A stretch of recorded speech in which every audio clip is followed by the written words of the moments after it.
Bulikam ang riot ng mga kabataan sa Marcos Highway sa Antipolo, Rizal. Arestado ang isang lalaking may bitbit na palakol. Giit niya at ng kanyang misis, dumepensa lang ang lalaki. Yan ang unang balita ni EJ Gomez. Nakuna ng video ang ilang lalaking walang suot na tsinelas na naghahabulan sa gitna ng kalsada ng Marcos Highway sa Antipolo City gabi nitong Sabado. Isa sa kanila may bitbit pang palakol. Tumakbo rin siya at tila may hinahabol. Sa kabilang grupo, isang lalaki naman ang may bitbit na tubo. Ilang saglit pa, isa pang lalaki ang nanghabol bitbit ang palakol. Pamangkin siya ng naunang lalaking nakunang bitbit ang palakol. Ang iba pang sangkot, may hawak pang babasaging bote. Ayon sa isang saksi, nadamay sa rayot ang ilang bahay at residente na tinamaan.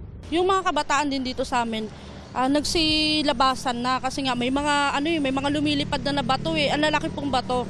Ngayon paglabas ko po dito, nandiyan na sila naghahabulan na. Tapos may mga hawak na ang lalaki ng mga bato, may bote, may isa pang may ice pick. Diyan po sila nagpaulan ng bato dyan. Kasi nga, pang-abot sila eh. Diyan sa mga bubong ng bahay. Tapos meron po na natamaan din na tao, mga bystander ba. Ayon sa barangay, karamihan daw ng sangkot sa rayot ay menor de edad. Ayon naman sa misis ng lalaking unang nakitang may hawak ng palakol, dumipensa lang aniya ang kanyang mister sa mga kabataang nanugod sa kanilang lugar. Marami naman po nakakita ng testigo na mga kabataan po ay tumawid. Meron po sila mga tubo, may 29, tsaka meron din pong 2x2. Yung palakol na po yun na viral po, na hawak po ng asawa ko, yun ay hindi po kanya.